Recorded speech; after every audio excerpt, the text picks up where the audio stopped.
so boring, yet so important.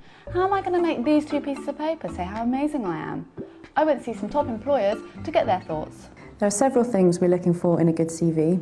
First of all, making sure it's well presented and there are no spelling mistakes. You'd be surprised the number of CVs we receive with spelling mistakes in. Obviously the content is important, but so is the way in which it appears on the page, and you can tell whether somebody has devoted enough thought to how that appears.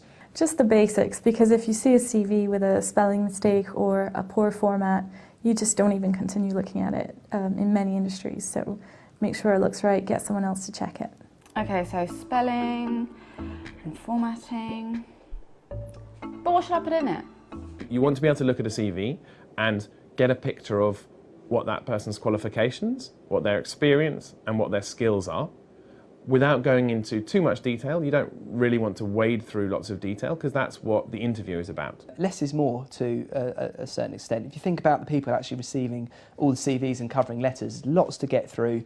Again, one of the tips is you just have to kind of think really carefully about every single word you put on your CV and covering letter and think about what that's telling the agency. And often it's the most concise, clear and focused applications that go furthest. What we definitely don't want to see is 7 pages of long CVs of all your work experience from dog walking and paper rounds through to your summer job in a cafe. So it needs to be a snapshot of someone that you can look at and go, that sounds interesting, that sounds like a fairly good match with what we're after, therefore we'll take it to the next stage.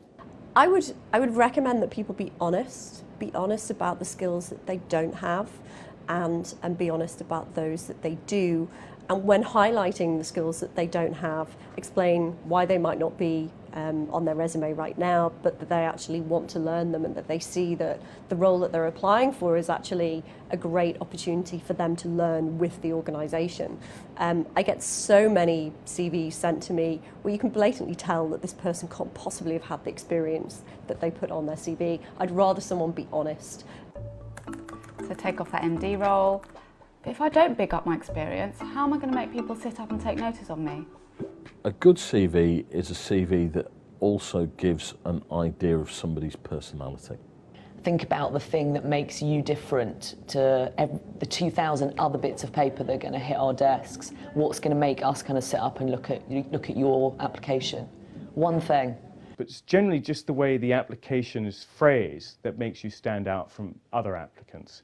And so we would expect there to be something in there, some spark that differentiates you from someone else. I might get anything up to 1,000 CVs. So, and we read them all, So don't worry that therefore means you have to put yours in purple ink because it's the only way we'll notice it.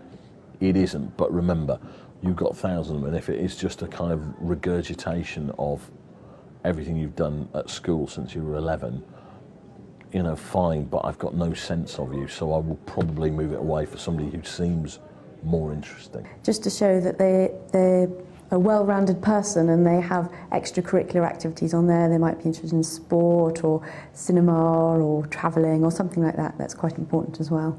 I am well-rounded. I go to the cinema all the time. Everybody likes to go to the cinema, and you don't necessarily want to see that on your list of hobbies, so I think be quite selective in the way you present that.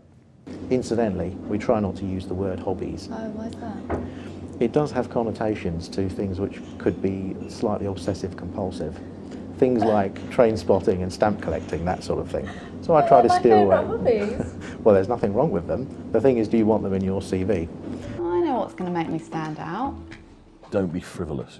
Don't just do gags and decide that won't it be hilarious if I carve all this on a stick of bamboo, because then you just go, well, that isn't, if to apply in the grad scheme, you're going to become a young businessman. I think the most original CV I've ever seen was the one where a graphic designer had actually presented to me a CV in a cardboard sachet that was sealed on 3 sides, and it said on the outside, enclosed 1 CV, tear here.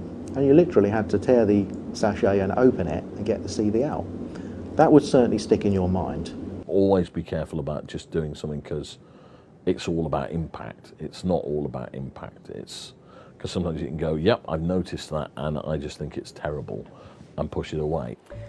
So I think this is coming together. Anything else I need to know? The important thing is to try and tailor it to the industry you're going into.